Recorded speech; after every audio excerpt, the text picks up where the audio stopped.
All right. Hey, everyone. I guess Corey knows a little bit more about what we're doing because he's got his iPad full of questions that you, our Patreon patrons, sent to us. We thought it'd be fun for us to. We've never tried anything like this before. Just do a little Q&A type casual video. So I don't even really know what the questions are. They could be anything. Oh, it's gonna be new. I mean, I've been looking at this. I think it was about maybe a week and a half ago at this point. Um, I think that we were originally planning on shooting this last week, and then we just didn't. I guess we've been too into the Yeah, different things we've been doing. been busy. I've been deep in the Framemeister Alternatives episode, which finally feels like it's finally sinking in that I'm starting to see the light at the end of the tunnel here. Yep, yep. So, It's kind of funny because right now that we were kind of talking, it's almost like we're doing a live stream. yeah, it almost is. I feel like people are watching right now. Well, people will be watching in the future. So I have my iPad full of the questions. I don't think that's going to show up very good on the camera, but whatever. So I'm going to. You want me to start? Yeah, go for it. All right. Some of these have last names and some do not. So I'll just. The first question comes from Jim. Did either of you grow up with personal computers and computer gaming? If so, do you think you'd ever try covering computer games in a future video? Well, the two computer games that I have covered to any extent has been Final Fantasy 11 and Myst. Oh yeah, yeah. Well, really the Myst series. And I think I kind of mentioned in the Myst video that I didn't play a lot of computer games growing up. But Myst was one of those few that really captivated my attention. I had a first of all, I didn't even have like a proper home computer until 1997. My family was pretty late getting in on that. And it was really crappy. It wouldn't hardly play anything. It would play Myst. It wouldn't even properly run like Final Fantasy VII before I had a PlayStation. Oh wow. So yeah, I never really had a good gaming PC. Like my first like pretty good computer was really built with video editing in mind. It didn't have really like a graphics card for gaming in it. And but I finally got another computer just before my senior year. I think it was my senior year in college. And first again that was built for like video editing, 3D animation. I was doing a lot of 3D animation type stuff at the time in college. And at the time, gaming on it was not at all on my mind. But like, it was funny because as soon as I had it, I was like, I could play some games on it. And Half-Life 2 and Steam were still pretty new at that time. So I'm like, I want to see what that's like. Like, buy a game online and download it. Like, that was a new experience. So I bought, it was before the orange box. I bought Half-Life 2 in a bundle that had like Half-Life and I think maybe some other things in it.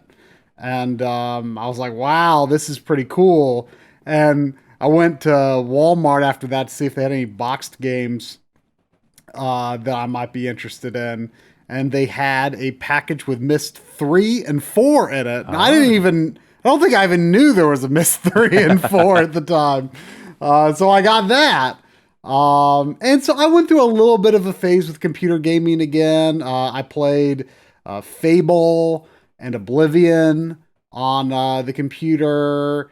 And I went through a phase. And then, again, my computer kind of wasn't so good for a while. And I went out. Then I was definitely kind of in a phase of it again toward the end of the last generation, where I was kind of playing games on the PC that I might have otherwise played on my PS3, like BioShock Infinite and Tomb Raider. I played both of those on my computer instead of a console. So now I'm very much totally in a console mode right now. Mm-hmm. So it's never been a PC gaming has never been a focus. A few things that I've played in recent years that are more like old school PC things are the King's Quest series, which I had a lot of fun. I played the You whole streamed all series. those. Huh? You streamed them all. Did I stream all of them? I streamed all of them except for 7. And 7 is the one that I did not finish because the way that a puzzle, I want to say probably in like the latter third of the game is set up, if you're the speed of a bomb is determined by like your processor speed or something like that. So unless you do some sort of shenanigans, there's like you can't beat it on a modern computer because it blows up as soon as you take like a couple of steps. So yeah, but I loved those games. I also I played these on PS3, but the Monkey Island 1 and 2 remakes, which are essentially the original games with a fresh coat of paint because you can even switch back to the original mode.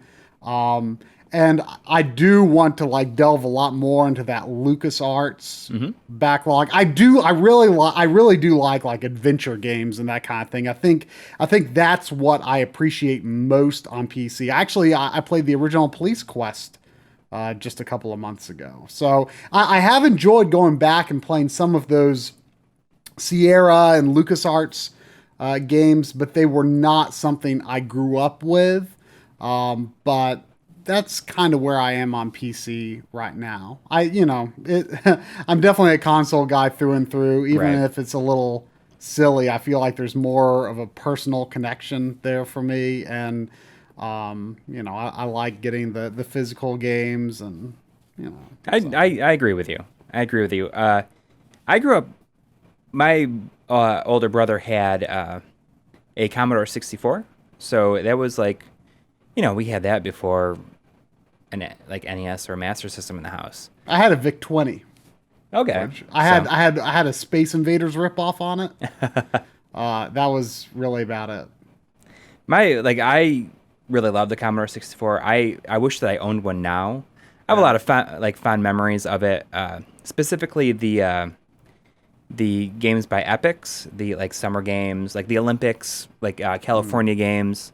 I liked a lot. And there's a really great version of Spy Hunter.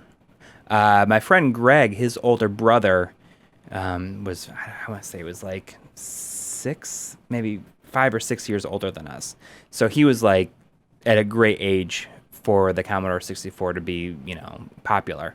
And he was just like rampantly pirating these games and giving them to us. So we had like like the kind of the thing you can kind of flip through, with all the different discs in it. And yeah, I mean that was pretty much it until I want to say that I was in. My dad gave me his Packard Bell, and that's kind of when I did a little bit of computer gaming. And I want to say that I was, like, it was actually like right after. It was probably like my first year of college. Wow. No. That's not right. Of course, that was a long time ago. First year of college. I have to put that in Corey terms. But I got to go back a little bit because like I didn't really play games on the computer until like my first year of college, and that's when Quake 2 was out. I believe the first Unreal came out during that time. So I mean that's when I played a lot of games on the computer. I mean I got the Packard Bell like several years before because I had AOL. But I didn't never play games on it. But I've always been, more console focused. Yeah. Whether or not we'd cover them more extensively in the future, I don't know. It depends on if I mean, I wouldn't mind cool. doing something on. I'd love doing something on like the King's Quest series or something like that. I think that'd be a lot of fun. I think if we feature like like the Ease games, we'll show like the PC versions of it. I mean, Yeah, there's a yeah. couple that are PC exclusive. I mean, yeah. I mean, even those that aren't, like the PSP versions, which I played of those, are like super obviously like PC ports. Like Right. that engine is really optimized for PC. It just kind of looks weird and blurry scaled down on the PSP. Yeah. I guess I did also, I kind of forgot one bit. I did play some PC games on my uncle's computer before my parents and I had a computer, and that was really where I was introduced to Myst, and I also played a few other things. I lightly played a little Wolfenstein and Right. It was the same way, my Lemmings, stuff like that. like the standbys, like the things that are Yeah. they're really iconic PC games. First person shooters, not a ton. Wolfenstein's really the only one I have much memory of. I did have Chex Quest. I played a little Chex Quest. But anyway, that about sums it up. Not a focus, but something that I would definitely, I've covered a couple things I had a very personal connection to, Final Fantasy 11 especially. And well, I played the PS2 version of that first, but I later moved on to the PC version and Myst series. And like I said, I could see myself doing something on King's Quest maybe, though I'm sure it has been very thoroughly done already. I don't know if I could do it justice. But anyway. All right, next question. Okay, Alicia Moritz asks, what's your opinion of the Bluetooth adapters that have recently come from Analog and 8-bit do for the NES and SNES? Do you prefer to use original controllers, or is the allure of wireless convenience too great? Well, we were sent the NES one, and then I recently bought the SNES one, and I am actually like using those exclusively now. It's just like when I play on the PVM that's right by where I'm sitting, it's just much more convenient to keep these keep like the dongles in the systems and just grab the wireless controller. Your consoles are really far away from where you sit. Right. Yeah, for me, I have still continued to primarily use the NES controllers. I don't sit that far. My plan for the NES adapter has primarily been to use it as a second player thing. And since I'm so busy editing this episode, I haven't tested it yet, but I did get the Super Nintendo 8-bit do controller as well, but I have not even taken it out of the packaging. I did do something interesting, kind of a little dumb and silly, but I'm big into like charging docks and charging stations and stuff like that. So I looked on Amazon to see if I could find like the cheapest possible like universal phone charging dock, because they have a micro USB port on the top. And the cheapest ones that looked at all like they might be decent were in the range of $10 to $15. I felt like 10 was acceptable. 15 was kind of pushing it.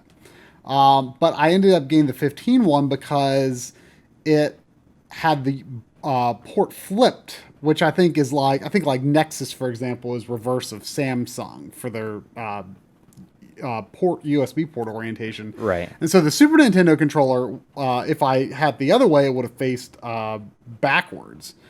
And so I actually got that and have put it on. And then I noticed that the NES and Famicom controllers, the port is the other way. So I could get the $10 charging dock and use it for those controllers. So I might do that, because I'm thinking like if I don't have like a proper charging station for these controllers, then I'm not really going to use them.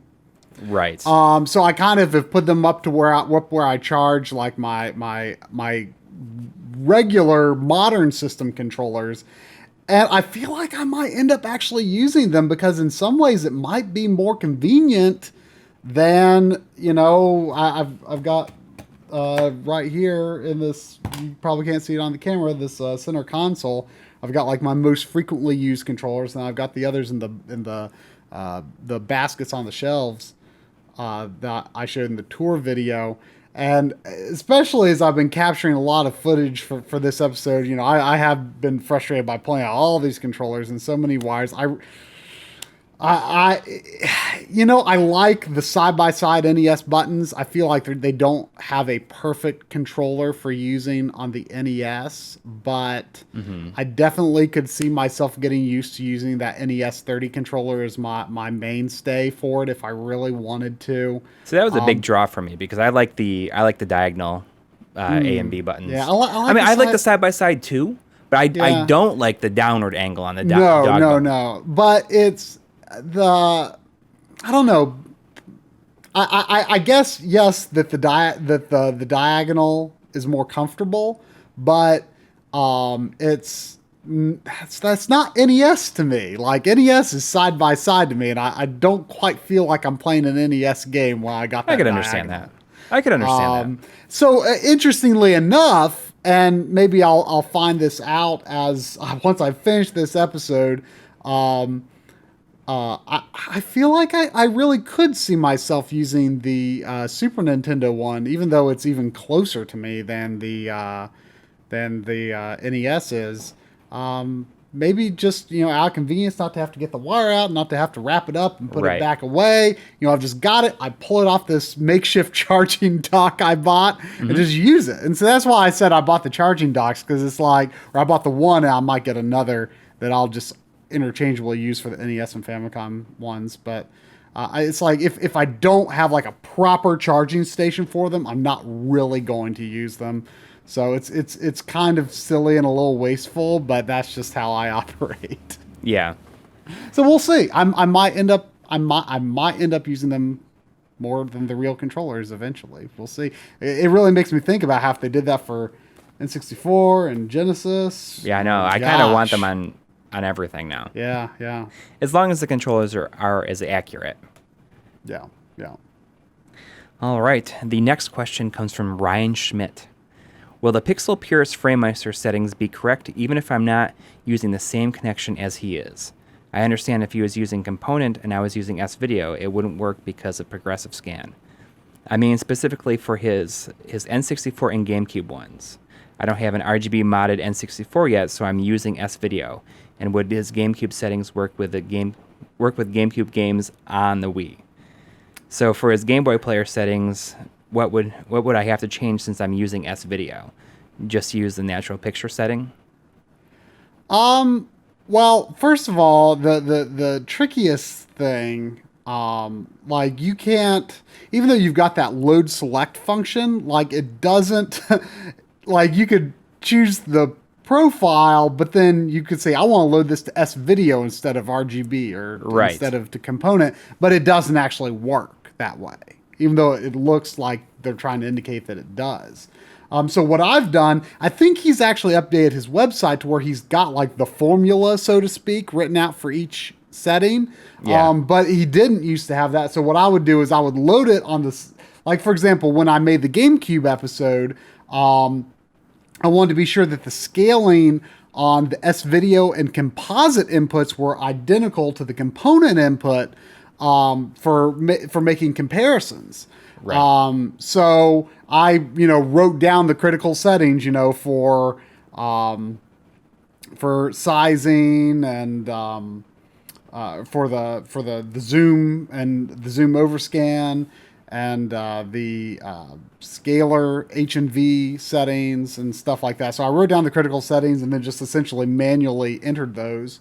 And they work just fine, I think. As long as I don't know if there's any difference between interlaced and progressive settings. You just got to change the picture. If it's interlaced, yeah, I think that the scaling on the profiles would be identical. You just would have to use picture mode for 480p and natural mode for interlace. But he does offer component interlaced settings for GameCube. So you could easily just use those same settings on S-Video GameCube. Right. And I was using his game. The other part of the question was can you use his GameCube settings with GameCube games on the Wii? You could actually use. Yeah. I mean, that's what I was doing for the longest time. Yep. The thing. Well, no, actually, that's right. I was going to say you might want to have your Wii set to 4:3, but it doesn't matter because the GameCube mode is, you have to hold the B button to activate progressive scan on the Wii all the same. Mm-hmm. So the progressive scan setting on the Wii doesn't even matter. It's just like launching into a totally separate GameCube mode. So right. Yeah, and that's what I did. I did use the GameCube settings to make the GameCube episode and the section about the Wii. Mm-hmm. All right, next question. Nick Silva says, would you guys ever be interested in doing a light gun episode? I'm especially interested in recoil mods, as one of my favorite things that makes playing gun games my favorite things makes playing gun games at arcades more amazing. It's pretty amazing to see the crap that the various game companies tried to sell us over the years. Point Blank 2 for the win. I would love to do as many light gun focus episodes as possible. Mainly because, I mean, I think we've talked about this before. It's such a hassle to be able to play light gun games and get footage in a high quality capture. So pretty much most of the stuff you're seeing out there is going to be either composite or emulated. Yeah. And I think that, like when we did the Time Crisis episode, nobody out there has really had those games in RGB captured on real hardware. And so we've already been planning a lot of different things we've both been like super into light gun stuff this year. We were even talking about we've already covered, obviously the Time Crisis series, and I covered Vampire Knight and Ninja Assault on PS2. Mm-hmm. There's a number of other light gun games on PS2. We'd love to talk about those too. Actually just recently, it was when Corey was here like a month ago. I bought Resident Evil Survivor, and I actually didn't. I feel like I may have known this at one point, but I totally forgot. The U.S. version of that doesn't support the gun con. And I was like so bummed out when I found that out. And I actually imported the Japanese version. I'm looking forward to playing that. Light gun games, we're both like really into them right now. So like, I would be surprised if we don't do more light gun episodes. Now, talking about the light gun hardware, the mods, I don't know anything about modding home light guns for recoil or anything like that. Have you heard of anything like that? About home ones? I've heard of it on a couple, but I've never seen it in action. But I mean, that's something I think it'd be awesome to just kind of buy a whole bunch of different kinds of light guns and testing them out. I think we could probably make a pretty good episode out of that. Yeah. I mean, we would be all for that. We'd have a lot of fun doing it. No promises on when, but that's something we'll definitely I am sure that we have not made the last of our light gun episodes. No, there's going to be plenty more in the future. I mean, we already have a whole bunch of games that we haven't covered that we want to. Oh yeah. Mitch Bowling asked, I would like to know more about you guys in general. I know you live in different places, but I don't think we know how you know each other. I'd like to know I'd like to get to know the guys in front and behind the camera, so to speak. Well, I mean, I think we've kind of explained like how we met, but I mean, you tell it pretty good, I guess. Yeah, well, because I guess it kind of starts sort of with me because if you're familiar with the website, the backloggery.com, it's a game collection site where it's really focused on not just listing your games, but what you've got unfinished and what you've beaten and what you've completed 100%. And I'm one of the co-founders of that site. The site owner is Drumble, who is a good friend of mine. I've known him online since probably 2002, late 2002, I'd say. And we made the site in 2000. Well, we started building it in 2006. We released it in 2007. It's just crazy, the community that's formed up around that.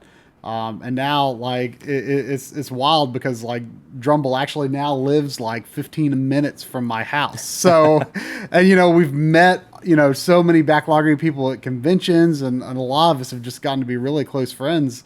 And Corey, you know, certainly not least among them. We just sort of hit it off, I think, because we were, you know, we knew we were both video editors. So, you know, we kind of just got talking because we had similar professional backgrounds.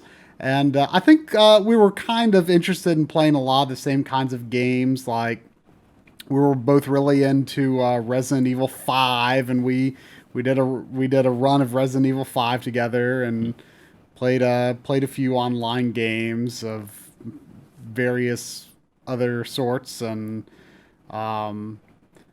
we sort of really started talking a lot more when we were both looking at Hazard City, Right. which is the website where we learned about the Framemeister.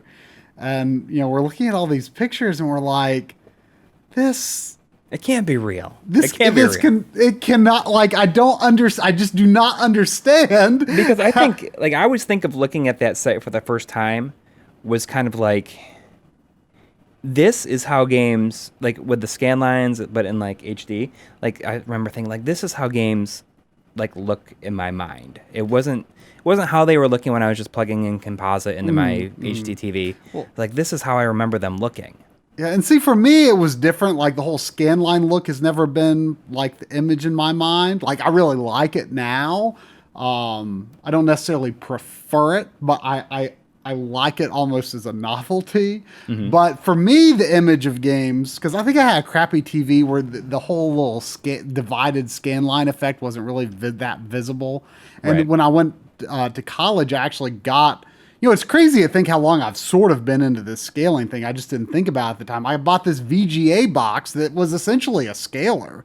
That I plugged into S-Video. That was my first experience using S-Video. I plugged S-Video into it and used my CRT computer monitor to play my my GameCube and PS2 on during college.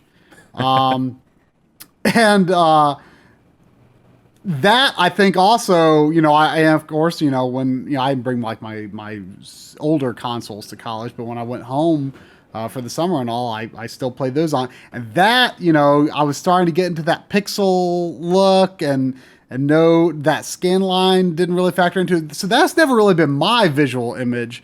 Mine has really been that so-called pixel purist look.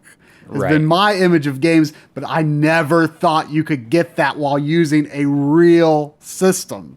And so what I was seeing when I was looking over the side, I wasn't really seeing I wasn't zeroing in on the scan line thing. I was like, look at these pixels. Like, this is real pixels, and they're coming out of it. I don't believe it. I don't know if I believe it. But you and me were like going over that and just drooling over it. And I think we kind of bonded over this whole this whole video scaler thing. Well, I mean, I started to get into, like, you know, wanting to capture stuff because you did your weekly stream on the Backlogger, and I spent a long time trying to figure out, like, I want to be able to stream stuff, and I would stream. I just got really into, like, fiddling with different options for it, and I think that, you know, seeing this and being like, oh, I can just get retro games in HDMI, you know, like, that was a good way for me to start talking to you a bit more. Yeah. So you finally, like, I remember, well, we met at MagFest. Right. And what year was it? 2012? Or it might have been 13. Yeah, it was 13. It was right after it was like my daughter wasn't even a year old yet. Yeah, so it was 2013, and we, you know, a whole bunch of Backloggery. That was the first year both of us went. Several of our friends on the Backloggery had been going for several years, and Drumble and I were finally talked into going that year. And I think, since we're the site founders, that brought a lot more backloggers to make take the plunge and go to MagFest. Yeah, so there were absolutely. like 20 or more of us, like just kind of as a backloggery group. And you were there. So that was when we met in person. I remember saying, like, I had no idea what to expect from like vendors, like what kind of stuff they would have. Mm-hmm. I remember saying, oh man, someone is going to be selling Framemeisters and we are going to be in trouble. Because I was so nervous I was going to plunk down the money for that, because I'm like, well, it was a big thing. We wanted to say it's so expensive. And yeah, and I was like, we want to see what it looks like in person before we buy it. And I just imagined that someone was going to be selling them and they would have them on display and you could see what it was really like in person. But that ended up not happening. And then I think just a few months later, you were like, I'm going to do it. I'm doing it. And you bought it. You put it in your cart. And then you like looked at your bank account and you're like, no, I can't do it. And you canceled the order. And then it was like a couple months later, I finally did it. And a couple months later, you finally did. I think you got your tax return or something. Yeah.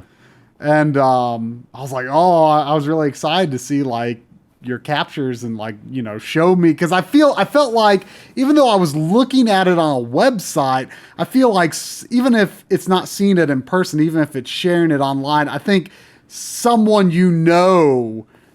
showing you the result is somehow more believable than I'm just looking on this website. Like, right. Because I knew what your capture setup was. I knew, like, if I saw that, I'm like, wow, I know what that's going to look like on my TV. Mm-hmm. So, you started showing me this and I'm like, wow, this really is pretty legit.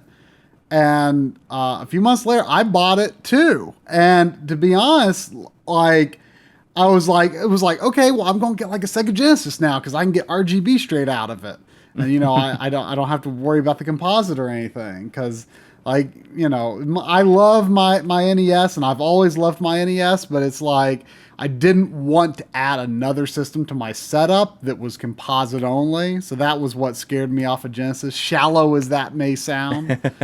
And so I was like, well, I'm going to get a Genesis and I'll use that in the RGB, but I'll just keep using S-Video for Super Nintendo because I don't think it's going to get any better than that. Yeah. And then you showed me, because I think Retro Console Accessories was on break for a while, and you finally got, after a while, your Super Nintendo SCART cable. And I looked at that and I'm like, wow, that really is better Yoshi's than Island that I showed you. Yeah, and I was like, that really is better than S-Video. And so yeah, I bought the Framemeister for its scaling prowess. I just wanted those crisp pixels, and I thought I was going to be getting good enough with S-Video, and I thought I was at a time, but then I saw that I really could get better. So yeah, the appeal of scaling came for me before the appeal of RGB. And then eventually we were like, we've got this awesome capture setup. We should make a YouTube channel. Right. So then the first thing we decide to do is capture videos and then turn them to crap, run through a VCR after we've done these pristine captures, and make the How to Beat series. So that's a little silly, but that was why we started a YouTube channel, was because we were like, we've got this like optimized real hardware capture scenario and setup. And we've got this, professional background and video editing, which is, a little bit not a lot of unique. people that do game videos do. Yeah, I mean, it's not. They learned to edit later, and there are plenty of people with professional video experience, and we're not saying we're the grandest video editors in the world or anything, but it's something we can say anyway. But yeah. So I mean, I think that's just why we decided to start a channel. It all goes back to the Framemeister. Of course, we had no intention of doing a series necessarily. We had no intention of doing a series at all, but I think maybe we had an early idea that's like, ooh, let's talk about the Framemeister, because that's we're like super excited about it right now. Right. And so we thought we'd do an episode on that, and we did. It was a very difficult episode. It seems like a piece of cake looking back at this point. I know. But really. But yeah, and then that but it had nothing to do with wanting to make a show about Framemeisters and RGB and video quality, anything. We just wanted to do it because we we had the setup to do it. Do we want to give them a little background on ourselves, just like where we're from and what we've Yeah, well, done? you go ahead. Well, I grew up outside of Buffalo. I went to college at the University of Buffalo, and I majored in media study with a minor in communications. When I was there, I kind of self-taught myself to edit on like a pirated copy of Adobe Premiere, which was like before it was like Premiere Pro. It wasn't even like a big thing. Wasn't even CS at that point. No. This is Like Premiere 3. This is like 1999. So yeah, I mean I feel like it might have been like 5, but I might be wrong. I think CS started around 2003, maybe. Yeah, it was. But then like when I was there, I also learned to edit in school on a editing system called Media 100 that was immediately obsolete. Like as like when I moved or when I finished school. So it was at that point I kind of like right after I finished with college, I kind of went through a bad breakup, and then I decided, I'm just gonna move to New York City. I don't really know anybody. Actually, you know what? Incidentally, I knew one person in New York City when I moved there. I got an internship at a post-production facility where I answered phones for 3 months, and in exchange for that, I got to take as many classes as I wanted to. But I knew one person in New York City, and that person was Matt Macheski, who wrote our theme music. But I barely ever saw him. Like he kind of showed me around a little bit, but I was there like pretty much on my own. I subletted a room in an apartment and lived there, and that was kind of a way to force myself to just get over a lot of my fears, and like make friends. And I ended up meeting my wife and having kids, and I worked freelance for several years as a assistant editor, and then I landed a job at a post house, and I was like an editor there for 7 years, and then I got laid off from there, and then moved to Cincinnati, Ohio, and here I am. And now I have a second kid, and I have my daughter's name is Aria. She's 4 years old, and my son is Montgomery, who is 1, and my wife's name is Dawn. So I was born in North Carolina, Winston-Salem, and my family moved to. I'm an only child, and me and my parents moved to Tennessee. Specifically, the town was called Columbia, and moved there before I was even 2 years old. And lived there until I was born in '84. Lived there until just before I turned 7. No, 6. No, 7. Yeah. So I moved to Ohio, right? Like less than an hour from where Corey lives now. Which is kind of crazy. Yeah, a suburb of Cincinnati called Amelia. And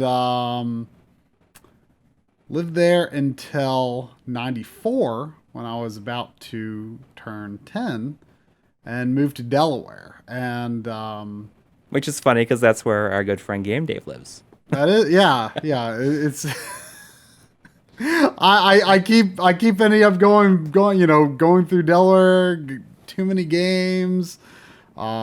And it's funny, a few years ago, I dated a girl like around that area, like in Pennsylvania, but still, it's like life kept bringing me back to that Delaware area. It's funny how it works out like weird. That. But, yeah, so, but yeah, I lived in Delaware a long time. And, that was where, like, up to that point, like, I really only played the original Nintendo and Game Boy. I called it a original Nintendo back then, not NES, or regular Nintendo, you know. And that was, you know, it was like 94, so like well into the 16-bit generation, but I just didn't really, like, I was like kind of mad at that stuff. Like, I guess I saw it as like replacing what I had. I was like, I didn't like it. Made me mad. I didn't think my parents would let me have another. Like, because that was like the attitude so many parents had. Like, we already got a video game thing. Yep. You know, and I just assumed my parents were the same way without even asking. But that was when I met some friends who actually like when I lived in Ohio, like most of my close friends were just kids on the street, and you know, they just had Nintendo, NES, and Game Boy. No one on my street had a Super Nintendo or a Genesis in Ohio. So it was really when I moved to Delaware where I met friends who had Super Nintendo, and I remember playing Mario Kart at a friend's house, and I was like, wow, okay, I need this thing. You know, I'd played a little before in the store, and you know, some friends at school had them, but I never like went to those friends' houses very often, like not like my neighborhood friends. Right. So I had very, very limited experience with Genesis and Super Nintendo. So I asked my parents for a Super Nintendo, and I got that in Delaware. I got N64 in Delaware. I made my first jump to getting a non-Nintendo system. I got a PlayStation when I was in Delaware, and I got a GameCube or PS2, GameCube. I got all those in Delaware. Game Boy Advance. But I graduated from high school in 2002 in Delaware. And I decided I wanted to go to school in North Carolina for college because I've got so much family here still. My mom's family is originally from North Carolina. And I was afraid, well, you know, if my dad gets a transfer again, no, he wasn't in the military. Everyone, when I tell people I moved around a lot, they say, oh, were you military family? No, my dad did construction management, and he's retired now. And I was like, well, you know, if he gets a transfer again, like, I don't, you know, even though I've got a lot of friends in Delaware, it was still like, if my family moved from Delaware, it'd be like, why am I going to college in Delaware? You know? So I was like, so I decided to go to school in North Carolina where, like, I knew I had family that wouldn't move. So I did that. I went to college. The program I majored, I mean, it was a communications program, but you could pick like an area of emphasis, and mine was media arts. So, I guess I should have said while I was in Delaware, you know, was when I got into video. In ninth grade, science class, we had to make videos about the laws of physics. And each group got assigned like a different law of physics, and ours was friction. And like everyone was making these videos like, you know, you roll the car and you see that, you know, just very plain, totally demonstrative stuff. And my group was like, let's make a video if there was no friction, like what life would be like if there's no friction. And we're like, okay, well, why is there no friction? And we're like, Russian conspiracy. So we ended up making this like stupid spy movie, you know, shot, scene in order, no editing. We made this spy movie about like this evil Russian general guy who wants to take over the world, and he makes an anti-friction bomb. And my character's name was Computer Dork, and I was like, you know, the actual like mastermind behind making the anti-friction bomb. And so we, you know, we had these FBI or CIA agents or whatever, you know, save the day from the Russians blowing up, you know. So the bomb actually goes off, and you know. So anyway, so that was like like people were like really entertained by that. And so we like got inspired to, make more projects, and we made video projects for any class whenever we possibly could. We even got out of like some essays because like the teachers knew we would make like good videos. So we would like convince them to let us do like a video instead. And eventually, I kind of ended up sort of more or less taking the reins as kind of the primary director and like editor of the group. So like I figured out editing all on my own on VCRs. Like this wasn't taught or read about or anything. I was just like, I bet if I took 2 VCRs and then ran a line from my CD player to, do music. I mean, I did all that crazy stuff. And eventually one of my friends started getting into, pirated copy of Adobe Premiere and, started getting interested in that stuff. And I did, once I started college, I did buy a legit copy of Premiere. And, so my editing was, mostly self-taught at first, but I learned a lot in college. And, then I graduated. I kept working. I took a job at the campus TV studio, and 10 years later, I'm still working there. So I've never got out in the real world. I'm still in the college realm, if so to speak.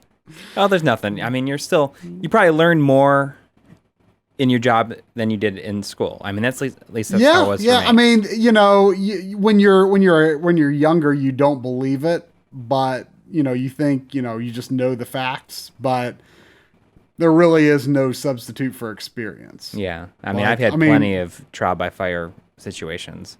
Yeah. So, I mean, you make stuff. I mean, that's, people have asked us, in the middle of RGB panels, like, what's your advice to a YouTuber? And I think the most important thing is just make stuff and release it.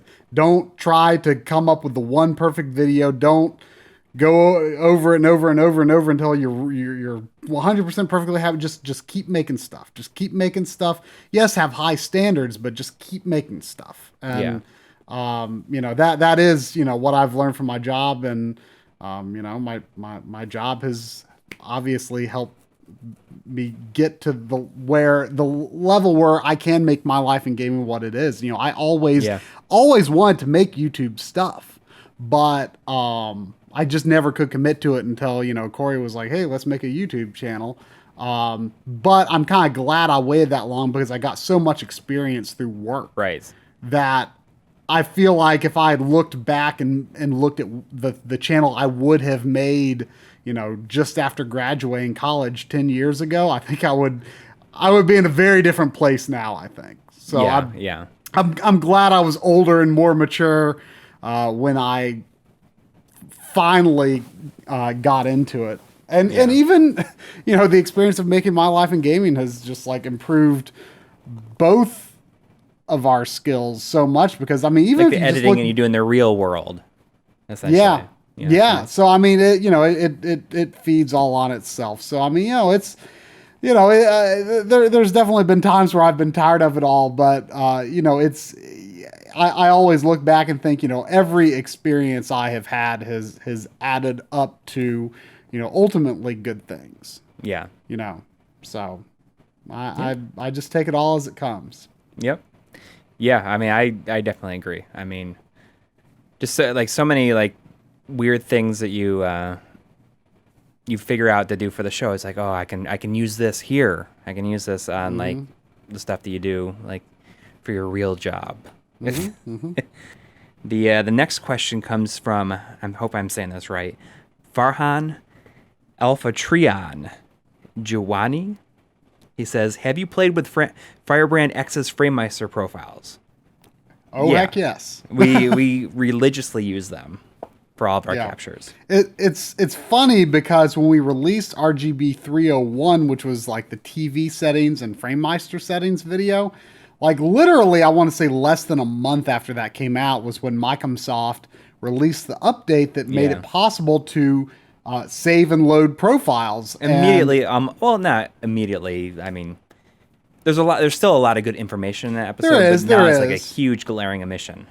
Yeah. And we want to do a video, and it would be relatively easy. We want to do a video on the Firebrand X profiles. Yeah. And also maybe make a mention of his work he's done to make color accurate NES RGB profiles. Right. But yeah, we use them all the time. Corey uses the 4X profiles most of the time. Yeah, because I'm playing on a CRT most of the time. I'd rather use the 4X because then I get the whole screen and I just like scale it up in when I'm editing it. And because I primarily play on my HD TV with the Framemeister instead of my CRT, I use the 5X because I think it looks pretty true to how it looks on a CRT. You know, you do lose a little bit of the top and bottom, but it's about the same amount of overscan cutoff as on a CRT. So I use the 5X profiles most of the time. And yeah, I still, resize and stuff in Premiere, though I see how Corey has more flexibility doing it the way he does. Yeah, they're great. And I fully recommend them. And sometime when we feel like we don't have a bunch of other high priority RGB episodes, we are definitely going to do an episode on his work because it is amazing. And we even email him to ask for his opinion on certain things because he has a very good attention to detail of things we never even think of. Incredibly so. He's even Retro RGB and HD Retrovision and those guys have asked for his advice on things too, just because he has a meticulous eye for detail. Yeah. Mm-hmm. All right. The next question comes from Andrew Park, who says, I noticed from your early RGB hookups video that you have two differing connection choices for the PS2. One of you uses SCART and the other one uses component. I was wondering if you two did not come to a consent. I don't know. It's a misspelling, I guess. If we came to a consensus on it, if we decided, one or the other. I actually now I have a Japanese PS2 and I'm using RGB for my Japanese PS2. There was a while where I was using I switched over to RGB for my PS2. I just decided component was less of a hassle, especially since I can use 480p on my PVM. So when I have the opportunity to capture from that setting or to use that setting, I will always use it. And the problem with the 480p is you can get 480p over SCART as long as your monitor supports sync on green, but the Framemeister does not support sync on green and will not see it. Although Steve from HD Retrovision did make me a custom-made SCART that has a little switch on it that would make it so it worked, I just preferred to use component because it was easier to streamline that way. Yeah, and I know Bob from Retro RGB has some sort of Extron device, I think, that converts the sync on green to something the Framemeister can use. Am I right on that? I think so. I think the phone dork talked about it a little bit too. Yeah. So I would like to eventually do the sync on green thing. But the truth of the matter is I only have one PS2 game that supports 480p right now. Radiata Stories. I used to have stuff like Shadow of the Colossus and God of War. I would like to get those again, just to have the PS2 versions, but I went through a phase where when I got the HD version on PS3, I'm like, well, I don't need to be cluttering up my shelf with the PS2 version anymore. Yeah, I was the same way. So I got rid of some of those 480p games. I really wish I hadn't now. I mean, yes, if I was to seriously sit down and play through the game, I probably almost definitely would still play the PS3 version. But I just want to have those, especially because it gives me more material to use for RGB episodes and stuff like that. So I regret not having those. And since some of them are pretty cheap, I might just rebuy those at some point. I feel like I should have them. And a lot of them are so iconic for the PS2 as it is. Um, it's very frequently said, and Corey says he sees it. I can't see it. That there's noise on component on the PS2. But you know, I've kind of discovered that it's on everything. It's on any large amount of colors. Yeah, It's you not know, I just on did. component. I used to only think it was on component. There was a point where I did. I think, But when a we made lot that of people, episode. a lot of people say the noise is specific to component, like that the component encoder in the PS2 is not very good. Okay. That's what I've heard people. I have heard people say that, and I did extensive tests. In fact, Steve from HD Retrovision wanted me to test a adapter for the PlayStation 1 that they made for their Genesis cables when I was working on the PS1 episode. And he also sent this like test fixture that had like different levels of capacitors on it, and I could plug in and basically see like the effect of different capacitor levels on PS1 versus PS2. Because technically the cables shouldn't be designed the same way. They have different capacitor requirements. Not that you can't use it, but it's just that it might not be optimal. So anyway, I did an extensive test. Spent days on this stuff. And I couldn't find a compelling reason to believe that there was significant noise in the component signal that wasn't in the RGB signal. I'm not saying it's not there, but it was just, unless I was playing like Mega Man Legends with its flat colors or something like that, it was nothing that in just normal play would ever draw my attention. So I don't think it's a big deal. Use component if you want an easy way to get 480p out of your PS2. If not, RGB, RGB typically it's easier to get good colors out of RGB than it is component. Right. So I use RGB because it's just 480p is not a priority for me on PS2 right now. But it really doesn't make a difference. We do get that question a lot, like, why does one of you use one thing for PS2 and why does one of you use the other? It's just personal preference. I mean, that's really all Yeah, it it comes just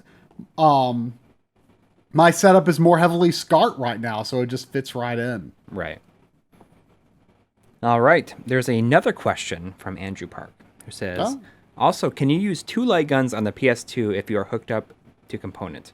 I have a PlayStation connection dongle that allows for one light gun, but at some point I would like to play with another person, and I don't want to buy another gun con, and I can't connect two simultaneously. Is the dongle you're talking about the thing it has as a plug-in where you can plug in the gun con thing? Because all the gun con things like the I have to explain this very well. The gun con composite has a pass-through, so you can actually chain them together. Is the GunCon 1 or the GunCon 2? They both do. I mean, they both... Or the GunCon 2 actually does not have a pass-through, but it comes with a specific dongle that goes in and has a pass-through, but that actually splits out into two. So you can plug two GunCons into one thing. So if you want, like, a really easy way to do that is just to get one of the extra dongles that comes with the GunCon 2. It's just like... looks like the pass-through that was on the GunCon 1, and it goes out. It has a single line, and it goes out, and it's like a T, and it has two inputs for composite.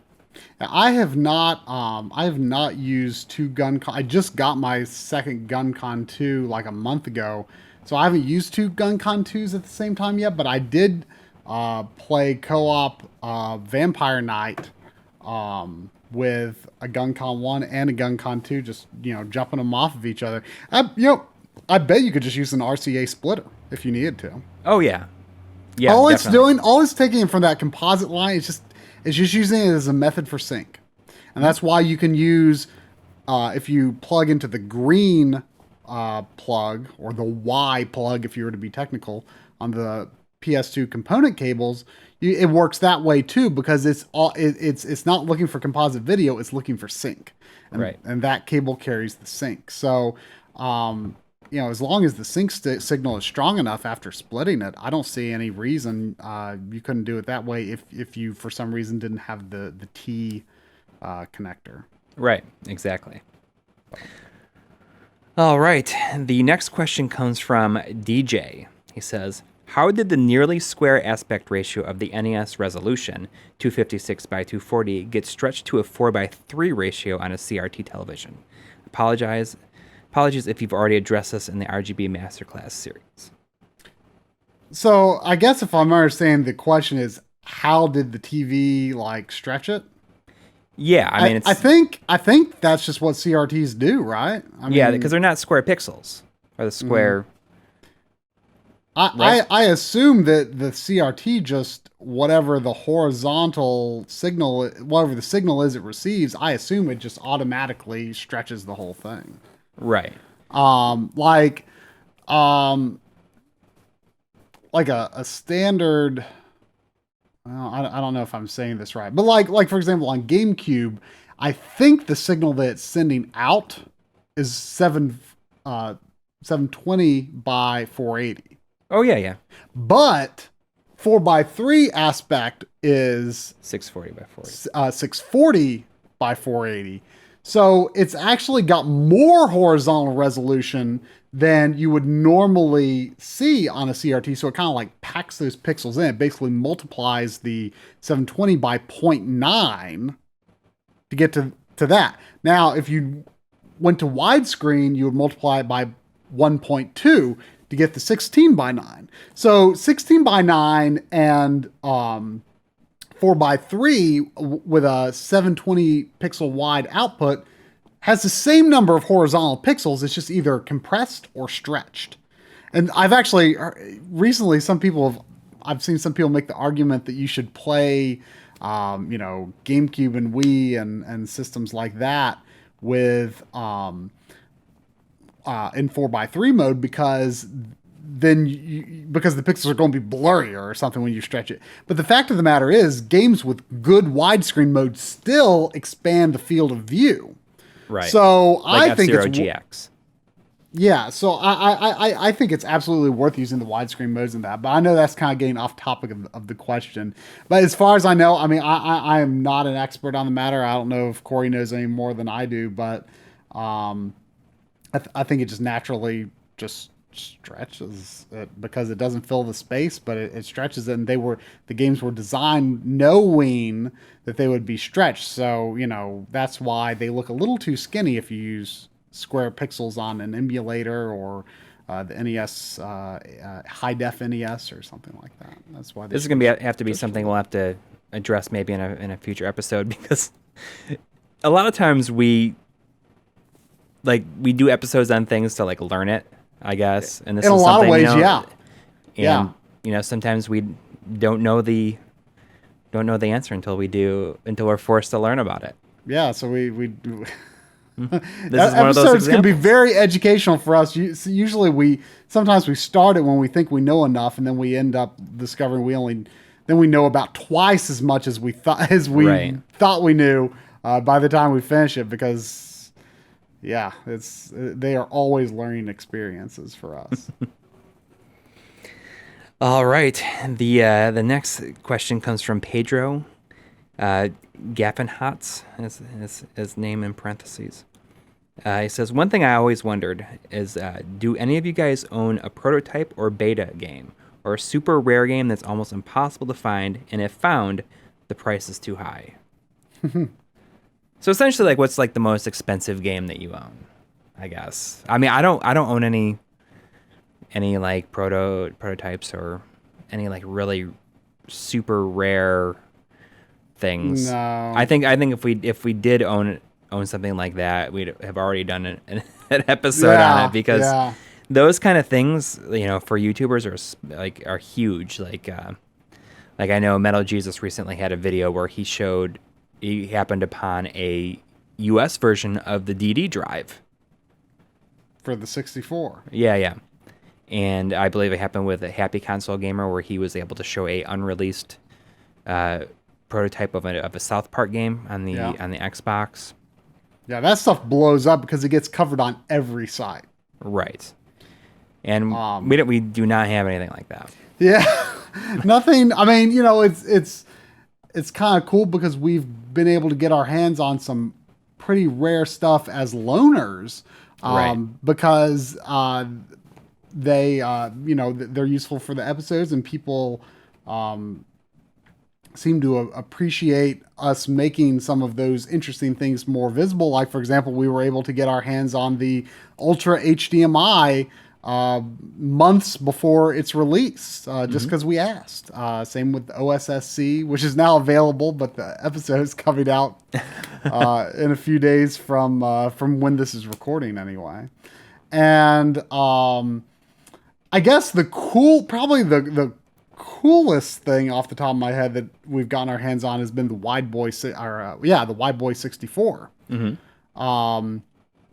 which is extraordinarily rare and underdocumented. And I got to borrow that from a Twitch streamer who goes by Mike the Microphone. He's a pretty big streamer, and he approached us talking about RGB stuff. He's got a real commitment to the quality of capturing from real hardware, and he somehow bought a Wide Boy 64, and he offered to let us borrow it for our upcoming Game Boy episode, which we at one point thought was going to come out in April. Now we were thinking sometime this summer. Then we were thinking September. Now we're thinking maybe more realistically October. It'd be September or October. But I've already It's hard to tell with these things anymore. Yeah, I've already recorded all the stuff that I need from it. But yeah, it was such an honor to get to use something so crazy uncommon like that. And I asked Bob from RetroRGB kind of wanted to get his hands on it, and I was thinking, gosh, it would also be great if Evan Amos, who is the guy who makes all of those high quality pictures of game hardware that you see on Wikipedia. He makes all of them. They're all public domain. Anyone can use them just completely freely. It's unbelievable that he provides that service. I thought it'd be great if he could photograph it, because he's never gotten to do that. There's very few good pictures of this stuff out there. And so this thing did a little bit of a tour. Went to get, and because Mike said, I would love, part of the reason that I wanted to get this was to help make it more widely seen and better documented. So I would love for you to send it to RetroRGB and send it to Evan Amos, so that people can see this thing. And we'll be able to share it much more in depth in terms of its workings and how it works with the Ultra HDMI and RGB and all that kind of stuff. So that's probably the rarest device that I've had the honor of using in my own home. But nothing I own. I mean, probably, I always feel like it's so lame when I say this, but I feel like the rarest game I own is Earthbound. I feel like that's not all that special. I mean, I got it for $35 way back, probably 15, 16 years ago. And, obviously it's appreciated greatly in value, but I still feel like, owning a game that's worth like $200 card only is like not that big of a deal. Right. Like it's nothing wild or crazy. The most money I've spent on a game is Monster World 4. I got that for $120. So I've only barely cracked the $100 barrier spending for games. But I've been thinking about at this point, I think probably the rarest game that I own is probably one of the original print run of Retro City Rampage DX for the PS4. It was like the first one that was like a limited print run, and I don't know if there was more done of that, or say Class of Heroes. I mean, I guess actually maybe the rarest game that I own is probably Class of Heroes 2 on the on the PSP. Yeah, and they did a specific cover for it for of people who backed their failed Kickstarter for it. So I have like one of those. I don't know how many there were though. So maybe that's rare. I don't know, but I don't know. All right, Some of the limited run games will be, and we've got a few of those. Yeah, that's true. I mean, like even I've heard about like their first one, Breach and Clear, is like going for like $300 on eBay now. Wow, that's a lot of money. All right, the last question comes from Kevin Thomas Shane. Make it a good one, Kevin. He says, if you had to play just one console and 5 games for the rest of your life, what would you choose? I don't even know where to begin. I don't even know what it like. Wow, it's like one of those questions where it's like, I can't answer this on the spot. Like think that's tough. I mean, let's throw some stuff out there and like. Okay, I mean, like, yeah, like I would say NES is my favorite console. I've kind of more recently come to the realization that, you know, if I had to pick a favorite console, I would say NES. But the problem is, you know, I don't know if I could pick 5 NES games that would be endlessly entertaining until the end of time. Right. I mean, I guess with with like I would pick probably the SNES. Like I go back and forth between that and the Genesis a lot. But I think that when it just comes down to it, I'd probably pick the like is your Super favorite NES. console, but not necessarily the one you would pick for the last 5 games on that you could ever play. I don't know. I feel like I could play something like Chrono Trigger and Final Fantasy 3 like over and over and over again. Yeah, I was kind of starting to think the same thing. Like I feel like Super Nintendo would be a good choice because you've got some of those meaty RPGs that just some of them I don't, you know, well yeah, Link to the Past. Link to the Yeah. Past I could probably play repeatedly. I mean that's 3 right there. I mean Yeah, on that same system yeah. like Super Metroid for sure. And what would I pick for the last one? I'd have to look at the games that I have in the other room. Yeah, I mean, I'm trying to think if there's like something more open-ended on the Super Nintendo, like, you know, something like it would be nice to have something like, you know, Skyrim or a Fallout game or you know something. I you know sort of an open world RPG. I feel like that would be good to have if you have limited games to play for the rest of your life. But then again, like it's like, do I really want to pick like, you know, a modern console? I don't know. I mean, I feel like you could pick 5 games with more content, perhaps on a modern console, but I don't. I feel like the attachment would still be less, even if you would have more to do. Right. Yeah, I feel like Super Nintendo could be a good choice because, like you say, like games like I feel like Chrono Trigger, Final Fantasy VI. I mean, those would be games that I would feel good about revisiting frequently. And A Link to the Past. I mean, it's crazy. Like I think about Link to the Past. Like I probably played through it 5 times, but it's the only Zelda game that I truly love, and it's one of the very few games that I consider to be like close to being perfect. And Super Metroid, you know, you make a good point about that because like Super Metroid is like a fun game to get to learn. You know, I a few years ago, I think to get to get the best ending or something, you have to not only get 100%, but you also have to do it in a certain amount of time. Right.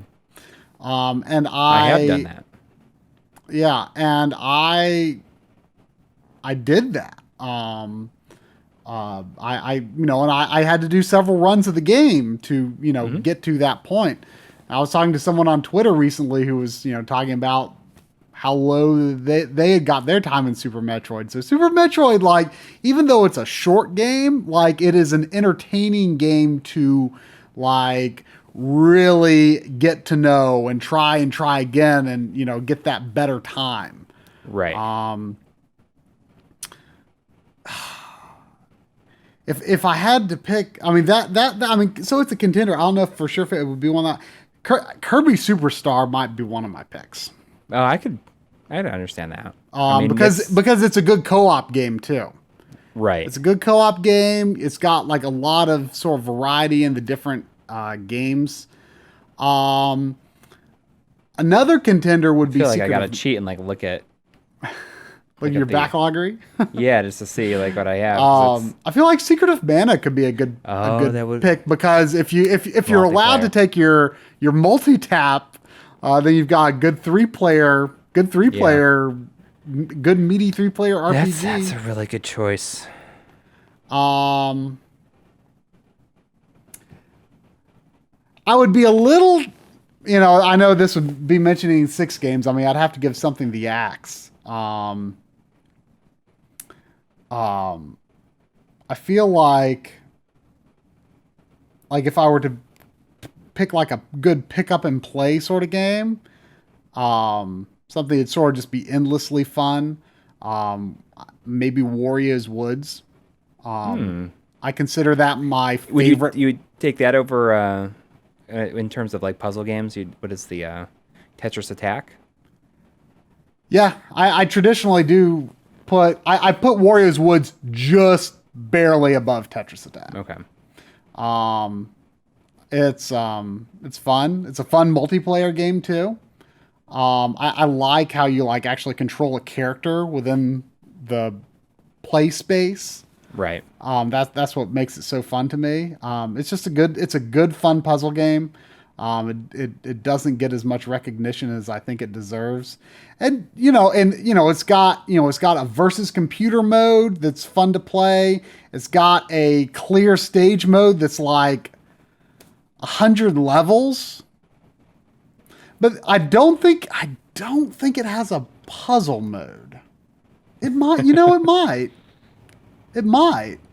If it does, then, definitely Wario's Woods would be a good pick. Like Tetris Attack has a good puzzle mode. Tetris Attack has puzzle mode, level clear, versus computer. Overall, though, I think I like Wario's Woods better. And there's just a lot of content. You could just do round clear from the beginning, and that's fun. It's just a fun puzzle game. I feel like I don't play a lot of puzzle games nowadays, but I used to. When I say puzzle games, I mean that, falling blocks type genre of puzzle game. Right. I like, puzzle platformers and stuff. That's what I play more of now. But I used to play a lot more Tetris type games, like especially during like my rental heydays. But I feel like if I was limited, Tetris Attack is actually in my Super Nintendo right now. I was capturing footage from it. Just talking about it makes me want to like play it immediately. Yeah, but I feel like if you were limited to 5 games to play for the rest of your life, I feel like a good puzzler would be essential. Even though I don't play them a lot nowadays because I've got so much else to play, but if you just had to have a selection of games, limited selection of games to fall back on, I feel like a good puzzle game would be essential. So I have a hard time thinking of what I would cut out of my list. It makes me sad, but I feel like the one to cut out might be Super Metroid. Really? For me, yeah. I think I might go. I feel like there's so much overlap on our list here, but I mean, I feel like what's interesting about this though is there's no like Mario World or Mario World 1 or 2. I know. I mean, I love those games, but I feel like I already know them so well. But there's something comforting about just like playing a game that you know so well for the rest of your life. I mean, can I take Mario All Stars? Is that cheating? It's one cartridge. It's one cartridge. Okay. All right. Well, okay. I'll take Mario All Stars. I take that as my last one. Yeah. I'll take Mario All Stars, Chrono Trigger, Kirby Superstar, Wario's Woods, and then Secret of Mana, Final Fantasy VI, and Super Metroid would have to fight for the last spot. If I had to, if I had to pick one, like I'm not a huge fan of Secret of Mana, but I feel like the 3-player aspect, like would really make that a good pick. Plus, you can do like, you can focus on different weapons for different playthroughs and stuff. Mm-hmm. Like, I feel like Secret of, as sad as it makes me to think it, I feel like I might pick Secret of Mana over Final Fantasy VI because I feel like Final Fantasy VI and Chrono Trigger can kind of occupy the same slot, so to speak. And I feel like Chrono Trigger might be the slightly better pick than Final Fantasy VI. It's a lot more open-ended, I think. Yeah. Even though it's like, I would say there's less content in the game. I mean, it's a shorter game. But I still think I would pick Chrono Trigger. So yeah, okay. Chrono Trigger, Link to the Past. Oh, wait. Mario All-Stars. Oh, wait. Do I have room for Kirby Superstar in here anymore? Oh, man. Chrono Trigger, Mario All-Stars. I think I forgot Link to the Past at some point. Chrono Trigger, Mario All-Stars, Secret of Mana, Wario's Woods. Oh, man. Then I would have to pick either Kirby Superstar or Link to the Past. That's like an impossible choice, really. It's so hard. Gosh. I mean, I feel so bad not having a Zelda game in there. I mean, it's my namesake after all, right? But yeah. I almost feel like I might go for Kirby Superstar in part because it's co-op, and in part, I mean, I guess I've already got platformers in the bunch for. Gosh. Well, I'm going Link to the Past. I almost said it out loud. I always refer to it as Zelda 3. Isn't that weird? Chrono Trigger, probably Final Fantasy 3, Mario All Stars, and Super Metroid. That's what I do. That's it. That's 5 for me. Yeah. do I have to commit to a list still? I feel like you just got it. You know what? I it could change tomorrow. Yeah. It could change tomorrow, but it's okay. Well, what does your heart tell you? I mean, okay, Chrono Trigger, Secret of Mana, Mario All Stars, Wario's Woods.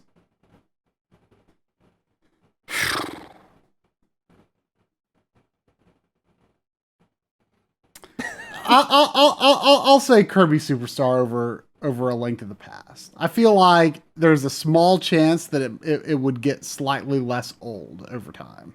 Yeah. But I don't. So I think it's pretty solid. It's interesting to see how much overlap there is in our lists there. Well, I mean, those are games that this day have endured so well. Too. I mean, considering I have access to so many systems and quite a few games, not as many systems as you and not as many games as you, but in this environment, in this real world environment, I feel like NES is sometimes the most fun for me to play, but I've also got a lot of NES games to choose from. But if I really had to narrow it down, I guess, it really does come back to, well, maybe the NES is my favorite system, but the SNES probably has some of the better games. Yeah. So it really is. I do regret that I couldn't take Skyrim or Fallout New Vegas or something with me, or Final Fantasy 14. I don't know. Something that never ends. All right, so that was the last question. So if you, the viewers, enjoyed this and would like to see us do it again, you can probably, how about in the comments of this video, leave more questions. And then if this turns out all right, then we'll do another one. Easy to do. Yeah. It's just kind of a fun conversation, for a Saturday night. At least right now it is for us. Yeah, I guess you can listen to it as a podcast, or maybe you already listened to it as a podcast. Yep. All right, that's gonna do it. That's our first Q&A session. Thank you for watching. All right. See you next time. Bye.